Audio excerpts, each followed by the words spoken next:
నమస్తే అండి. నమస్తే నాన్న. రోజా గారు ఉన్నారు కదా! అయితే ఇప్పుడు తమిళనాడులో అసెంబ్లీ ఎలక్షన్స్ జరగబోతున్నాయి. అయితే అక్కడ ప్రచారం చేయడానికి వెళ్ళబోతున్నట్టు కూడా తెలుస్తుంది. ఏం చెప్తారమ్మా? అంటే ఇక్కడే ఓడిపోవడం జరిగింది. ఆమె ఇంక ఆంధ్రప్రదేశ్‌లో అయిపోయిందా? ఇప్పుడు జగనన్న తరపున మాట్లాడింది కదా రోజా గారు, రోజక్క. మరి ఏడైపోయిందా? మళ్ళీ అక్కడికెళ్ళింది? అసలు ఆమెది అదేనట్టుంది కదా తమిళనాడు. అదేనా? ఆ! వాళ్ళది. వాళ్ళ అత్తగారి ఊరా అది? హ్మ్. ఆ! కాకపోతే ఆమె ఇక్కడ మరి జగనన్న తరపున చేస్తుంది. ఆమె లేకపోతే ఎట్టా? జగనన్న అపకీర్తి పాలు చేసేది ఎవరు? అటుపోతే ఎట్టా రోజక్క? నెక్స్ట్ అయితే మరి అసలు సపోర్ట్ చేస్తారంటారా అక్కడ? ఎవరు రోజక్కకా? ఆ! చెయ్యరనుకుంటున్నా నేను. ఎందుకంటే ఈమె ఫుల్లు తెలుగు. తెలుగు మాసు ఊర మాసు. మరి తమిళనాడులో అర్థం కావద్దు. మన రోజక్క మాట్లాడితే మనకైతే క్లియర్‌గా అర్థమైద్ది. అంటే తమిళ్‌లో కూడా సినిమాలు చేశారు కదా! తమిళ్ లాంగ్వేజ్ కూడా ఆల్మోస్ట్ ఐడియా ఉండుద్ది. తమిళ్‌లో కూడా ఆమెకంటూ ఒక గుర్తింపు ఉంది కదా! ఆ క్రేజ్ ఏమన్నా పనికొస్తుందంటారా? ఆ క్రేజ్ ఆడ పనికిరాదు. ఎందుకంటే మన తెలుగు మాట్లాడే వాళ్ళ కాడనే మన తెలుగు నాయకుల కాడనే పనికొత్తది కానీ అక్కడ పనికిరాదు. ఎందుకంటే మన తెలుగు వాళ్ళైతే ఏదన్నా పడతారని విచ్చలవిడిగా మన తెలుగు వాళ్ళు వాడుకుంటారు. అక్కడ పనికిరాదు.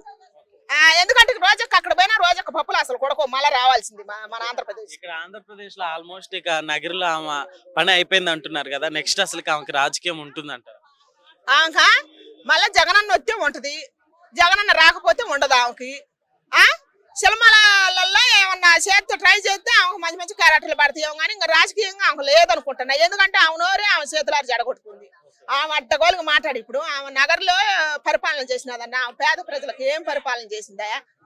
జగనన్న తరపున మాట్లాడి అడ్డగోలుగా మాట్లాడి ఆమె పేరు సంపాదించుకుంది. పేరు సంపాదించుకుందనే కానీ మంచితనం సంపాదించుకోవాలి మన రోజక్క. ఆ. అయితే ఇప్పుడు రోజా గారిని అంటే ప్రచారానికి పిలవటానికి కావచ్చు డిఎంకే పార్టీ వాళ్ళు కూడా ఇంట్రెస్ట్ చూపిస్తేనే కదా. సో ఎందుకని మరి రోజా గారిని పిలిపించారు? అసలు ఎవరు చూపిరు. ఎందుకంటే ఆమె వల్ల పార్టీ పాడైపోద్ది.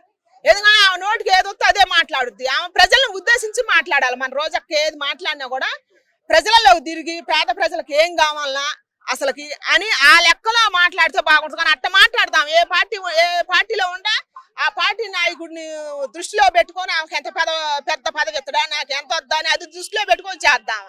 అందుకని ఆ పరంగా మాట్లాడుద్ది కాబట్టి రాదని నా అభిప్రాయం. రోజక్క రాజకీయాలు ఆమెకి దూరంగా ఉంటేనే మంచిది అంటారా? ఇంకా దూరంగా ఉంటేనే మంచిది. ఎందుకంటే రోజక్క పడిపోయింది. ఎందుకంటే ఊర మాసు మాట్లాడుతుంది ఆమె. ఊర మాసు ప్రజలకి కావాల్సింది మాట్లాడితే ఒకసారి కాకపోయినా ఒకసారి ప్రజలకు దగ్గరకు ఉంటే నాయకురాలు గాని నాయకుడు గాని ఒకసారి కాబట్టి ఒకసారి గెలవటానికి ఛాన్స్ ఉంటుంది. 24 గంటలు దోసుకొని దాచుకుందాము. నేను ఏసీ రూమ్ లో కూర్చొని మెత్తడి కుర్చీలలో కూర్చొని నేను ప్రజలను పరిపాలిస్తున్నా ప్రజలు గమనిస్తాను అని చెబితే అందరు గమనిస్తూనే ఉంటారు. మంచి చూస్తారు చెడు చూస్తారు. ఇప్పుడు రేవంత్ అన్న చేస్తుండే ఎక్కిన కాంచి ఎవరు నోటనన్నా రేవంత్ అన్న మంచి అంటే ఉందా? అటనే రోజక్క కూడా పోద్ది ఖచ్చితంగా. ఓకే అండి, థ్యాంక్ యూ. నమస్తే అండి. నమస్కారం. యాక్చువల్లీ ఇప్పుడు రోజా గారు నెక్స్ట్ తమిళనాడులో అయితే అసెంబ్లీ ఎలక్షన్స్ జరగబోతున్నాయి. అయితే డిఎంకే పార్టీ తరపున ప్రచారానికి వెళ్ళబోతున్నట్టు కొన్ని వార్తలు వస్తున్నాయి. సో అసలు వెళ్తే నిజంగా అక్కడ ప్రజలు ఆవిడని యాక్సెప్ట్ చేస్తారంట. ఎలక్షన్లో ఓడిపోయిన కాడ నుంచి ఆమె ఏపీలో కనపడలేదు. జగన్ గారిని వచ్చి కలిసినట్టు కనపడలేదు. ఈ ఉద్దేశం ప్రకారం ఏంటంటే జగన్ గారు ఇచ్చారు ఎంతో కొట్ట, అది తీసేసుకుని సర్దేసుకుని వెళ్ళిపోయింది పక్క రాష్ట్రం అన్న ఫీలింగ్ లో చాలా మంది ఉన్నారు. ఈ ప్రచారం కనుక చేస్తే ఇక అదే అనుకుంటారు, పోయిందిరా నాయన ఆంధ్ర రాష్ట్రానికి శని పోయిందిరా నాయన అని అందరూ అనుకుంటారని మేము అనుకుంటున్నాం. అట్లాగే ఆడకెళ్ళి ఆమె ప్రచారం చేయడం వల్ల ఇంచే కూడా ప్రయోజనం లేదు. అది ఓకే, ఇక్కడే ఓడిపోవటం జరిగింది కదా. సో అక్కడికి వెళ్ళి ఏం చేస్తారు? అంటే డిఎంకే పార్టీ కూడా అంటే ఓడిపోయిన వాళ్ళని మరి పిలిపించుకొని ప్రచారం చేస్తే గెలవాలనే థాట్ లో ఉందనుకోవచ్చా? అంత ఏం లేదన్న, అంత అవసరం కూడా లేదు డిఎంకేకి. ఈ మరి ఎందుకు వెళ్ళిందో ఏ పరంగా వెళ్ళిందో కొంత రీసెంట్ గా ఆటలాడిచ్చింది కదా, దానిలో కొన్ని కేసులు ఉన్నాయి. వాటి పరంగా కొద్దిగా సంపాదించింది అన్న కొంతమంది విమర్శలు కూడా చేస్తున్నారు. దాని పరంగా ఆ విమర్శల నుంచి తప్పించుకోవడానికి ఆడ నుంచి ఆడేమన్నా సీటు ఆశిస్తుందా అంటానికి ఆ సీటు కూడా ఎవరు అది మరి ఎందుకు వెళ్తుంది ఏంది ఈ భాషలకు అర్థమైద్దా అనే ఫీలింగ్ లో కూడా చాలా మంది ఉన్నారు. అంటే రోజా గారు అక్కడ తమిళనాడులో కూడా సినిమాలు చేశారు, కొన్ని షోస్ కూడా చేశారు, అక్కడ కూడా క్రేజ్ ఉంది. సో అత్తగారిల్లుగా భావిస్తారు కదా తమిళనాడుని. సో అట్లా ఏమన్నా వర్కౌట్ అవుతుంది అంటారు? ఆమె తెలుగులోనే బూతులు తిడతాం సరిగ్గా రాదు. జగన్ గారు అన్నట్టు 9 తర్వాత 8 అందనుకో ఆడ గాది పోయిద్ది. కాబట్టి ఆమె చూసి చాసి మాట్లాడాలని చెప్పేసి మేము కోరుకుంటున్నాం. అట్లాగే ఆమె మాట్లాడినా కూడా అంత ఆదరణ ఉండదు ఆడ అనే ఫీలింగ్ చాలా మందికి ఉంది. ఎట్లా ఉండిపోతుంది అన్న రోజా గారి రాజకీయ భవిష్యత్తు ఇప్పుడు ఆంధ్రాలో నెక్స్ట్ రానున్న ఎలక్షన్స్ కావచ్చు? సో ఎలా ఉండిపోతుంది? దగ్గరగా కొడాలి నాని గారు, అంబాటి రాంబాబు గారు ఇట్లా మొత్తం 8 మంది 9 మంది బ్యాచ్ని జగన్మోహన్ రెడ్డి గారు పక్కన పెట్టబోతున్నారు అని కళాఖండగా సమాచారం కార్యకర్తల దగ్గర నుంచి పెద్దవాళ్ళ దగ్గర చిన్న వాళ్ళ దాకా ఉంది. కాబట్టి ఏం చేయాలి అర్థం కాకి వీళ్ళు బయటకు వచ్చి పక్క రాష్ట్రాల మీద పడి ఇట్లా అరుస్తూ ఉన్నారు అని మేము అనుకుంటాం. పక్క రాష్ట్రాల పాలిటిక్స్ మీద ఇంట్రెస్ట్ చూపిస్తున్నారు అనుకో. అదే మెయిన్ అదే ఇలాంటి వాళ్ళని తొలగించుకోవాలి అనే ఆలోచనలో జగన్మోహన్ రెడ్డి గారు ఉండారు. కళాఖండగా చెబుతున్నారు. వీళ్ళంతా బ్యాచ్ అంతా వచ్చింది టీడీపీలో పుట్టి టీడీపీ నుంచి బయటకు వచ్చిన వాళ్ళు పోయి టీడీపీని తిడుతున్నారు. రేపు నన్ను తిట్టరని ఏంది అనే ఫీలింగ్ లో జగన్మోహన్ రెడ్డి గారు ఉండరు. కాబట్టి ఈమెని పక్కకు తప్పించేస్తారని చాలా మంది అనుకుంటున్నారు. అలానే కొద్ది రోజుల నుంచి అంటే రాజకీయాలకి దూరంగా ఉండబోతున్నారు అని టాక్ వచ్చింది రోజా గారు. సో అలా ఉంటారంటారా ఆంధ్రాలో? ఆమెకి దేనిలో ఛాన్స్ ఎవరన్నా? ఎందుకంటే ఆయన ఎవరు ఈనాడు రామోజీరావు గారు ఆమెకి ఇచ్చిన జీవితాన్ని మర్చిపోయి ఆయనే తిట్టే పరిస్థితికి ఆమె తయారైనప్పుడు ఆ ఆలోచన ఎవరున్నా ఆ పెద్ద ఆయన విషయం తెలిసిన వాళ్ళు ఎవరు ఈవిని దగ్గరికి రానిరు, చాలా దూరంగా పెడతారని చెప్పేసి మేము అనుకుంటున్నాం. ఓకే అండి, థ్యాంక్ యూ. నమస్తే అండి. నమస్తే. రోజా గారు ఇప్పుడు ఆంధ్రాలో ఓడిపోవడం జరిగింది. నెక్స్ట్ పక్క రాష్ట్రంలో తమిళనాడులో అసెంబ్లీ ఎలక్షన్స్ జరగబోతున్నాయి కదా, అయితే అక్కడ ప్రచారం చేయడానికి వెళ్ళబోతున్నట్టు వార్త వస్తుంది. సో ఎలా చూస్తారు దీన్ని? ఇక్కడే ఓడిపోయారు. ఆవిడకి కావాల్సింది ఎలక్షన్లో గెలవడం కాదండి, ఒక్కసారి గెలిచింది ఆవిడ, మీకు తెలుసు కదా. ఒక్కసారి కూడా గెలవడం ఎందుకంటే ఏదో సంపాదించుకుందాము అనే ఒక తాపత్రయంతో తప్ప ప్రజలకు ఏదో చేద్దామనే ఆలోచన ఆవిడకి లేదు. ఇకపోతే తమిళనాడు వెళ్ళి ఆమె ఏం చేయలేదు. ఆమెకు పబ్లిసిటీ కావాలి, రోజు కెమెరా ముందు కనిపించాలి. కెమెరా ముందు కనపడాలంటే సినిమా వాళ్ళు పిలవాలి. సినిమా వాళ్ళు పిలవట్లేదు, సినిమాలు లేవు. ఇప్పుడు పోనీ వైసీపీ పార్టీలో ఉన్నప్పుడు టీడీపీ పార్టీని ఏదో ఒకటి తిట్టుకుంటా కూర్చునేది ఆవిడ. ఆ తిట్టుకునే ఛాన్స్ కూడా ఇవ్వట్లేదు. ఇప్పుడు ఎక్కడ లోపలేస్తారో అనే భయం ఒకటి వచ్చింది. దానివల్ల ఏం చేస్తుంది, తమిళనాడు పారిపోద్ది. ఏమనంటే నా పుట్టినూరు అంటది ఆవిడ. రోజా గారికి అక్కడ కూడా క్రేజ్ ఉందని చెప్పుకోవచ్చు కదా. సాంగ్స్, మూవీస్ చేశారు, షోస్ కూడా చేశారు, తమిళ లాంగ్వేజ్ కూడా వచ్చు. వాళ్ళ అత్తగారిగా భావిస్తారు కదా. సో ఒకవేళ అక్కడికి వెళ్తే ఏమైనా క్లిక్ అవుతారంట? ఏమవుతుందండి, తమిళనాడులో వాళ్ళ అత్తగారు ఊరు కరెక్టే. ఆమె ఏం చేసింది? తమిళనాడు వాళ్ళకి ఏమైనా చేయగలిగిందా? సినిమాలు చేసినప్పుడు ఏమైనా సపోర్ట్ చేసిందా? సపోర్ట్ చేయలేదు. అక్కడ ఎంతో మంది పబ్లిక్ బేదరకంలో ఉండి చిన్న వరద వస్తే మునిగిపోయే ఇళ్ళు ఎన్నో ఉన్నాయి. ఏ రోజైనా వీళ్ళకి బీదలకి ఇంత సపోర్ట్ చేసింది, సహాయం చేసింది అనే మాట విన్నారా? అక్కడ సూపర్ స్టార్ ఆయన ఎవరు కాదండి, రజనీకాంత్ గారు 50% మూవీలో ఎగ్జాంపుల్ ఒక 20 crores తీసుకుంటే 10 crores పబ్లిక్ కోసం యూజ్ చేస్తారు. ఒక కళ్యాణ మండపం కట్టించారు. అంటే ఇక్కడ నుంచి రోజా గారు వెళ్ళి అక్కడ ప్రచారం చేస్తే సో చూసి ఓట్లు వేసి అంత క్రేజ్ ఉందంటారా? అంత సీన్ లేదండి ఆమెకి. ఇక్కడే లేదు సీను. ఇక్కడే వేస్ట్ క్యాండిడేట్ గా ముద్ర పడిపోయింది ఆమెకి. అక్కడికి వెళ్ళి ఏముంటది? ఏమీ ఉండదు, నథింగ్.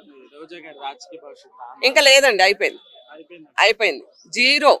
రోజా జీరో. జీరో అనడానికి కారణం ఏంటంటే ఆమె నోటి దురద ఎక్కువ.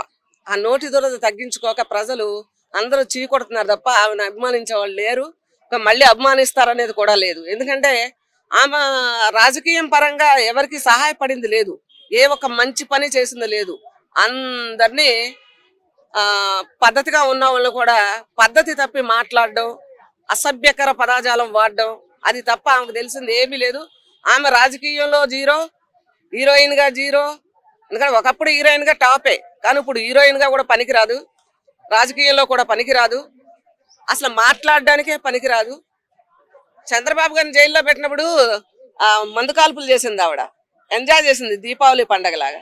మరి ఇప్పుడు ఆమెను లోపలేస్తే మరి మేమేం చేయాలో మాకు అర్థం కావట్లేదు. నేను టీడీపీయే. నిజంగా ఆమెను లోపలేస్తే మాత్రం నేను ఒక 1000 కొబ్బరికాయలు కొడదామని అనుకుంటున్నాను. ఎందుకని అట్లా? అంతే. ఒక ఆడావిడి మాట్లాడినట్టు ఏ రోజు మాట్లాడలేదు ఆవిడ. ఒక రవిడీలాగా ఆ జన్ చూసుకొని ఒక విలన్ లాగా సినిమాల్లో క్యారెక్టర్ చేసినట్టు బయట చేస్తే ఎవ్వరు ఊరుకోరు. సినిమానే, లైఫే. ఓకే అండి, థ్యాంక్ యూ. తమిళనాడులో అసెంబ్లీ ఎలక్షన్స్ జరగబోతున్నాయి కదా, అయితే రోజా గారు అక్కడికి వెళ్ళి ప్రచారం చేయబోతున్నారనే వార్తలు అయితే వస్తున్నాయి. ఏం చెప్తారు? ఇప్పుడు రోజా గారు మన వైఎస్ఆర్ పార్టీ ఏమో కదా, మరి తమిళనాడులో ఏం పని మేడంకి? ఇప్పుడు మన దగ్గర పాలిటిక్స్ మనం చూసుకుంటే చాలా బెస్ట్. ఇక్కడ ఏం తప్పులు జరుగుతున్నాయి, ఏం ఉప్పులు జరుగుతున్నాయి, ప్రభుత్వాన్ని ప్రశ్నించాలా. మన ఏరియాలో మనం చూసుకోవాలి. కానీ మళ్ళీ తమిళనాడు వెళ్ళడము, మరి ఇప్పుడు వాళ్ళ సార్ వాళ్ళు మన స్టాలిన్ గారు వాళ్ళ హస్బెండ్ గారు తమిళనాడు ఏమో కదా, అక్కడ వెళ్ళి ప్రచారం అవసరం లేదు మనకు. రోజా గారు మీరు అంటే చాలా అభిమానం అండి, పెద్ద ఫ్యాన్ అండి మేము. కాకపోతే ఏంటంటే మన ఆంధ్రప్రదేశ్లో చూసుకోండి, ఇప్పుడు టీడీపీ పార్టీ మన జనసేన పార్టీ కూటమి అయి వర్క్ చేస్తున్నారు కాబట్టి ఇక్కడ వాళ్ళు ఏమైతే తప్పులు చేస్తున్నారు ఏమైతే ఒప్పులు చేస్తున్నారో దానిపైన ప్రశ్నించండి. మన ఏరియాని మనం ఫస్ట్ డెవలప్ చేసుకున్న తర్వాత పక్క రాష్ట్రాలు, ఇప్పుడు పక్క రాష్ట్రాలతో మనకు అవసరం లేదండి. అయితే రోజా గారు అయితే అక్కడే కదా వాళ్ళ హస్బెండ్, సో అట్లా అక్కడ మూవీస్ కూడా చేశారు, ఎన్నో షోస్ కూడా చేశారు. అవునండి, ఈమె మాజీ మినిస్టర్ కదండి, మాజీ మినిస్టర్, ఎమ్మెల్యే ఉండే, మినిస్టర్ ఉండే.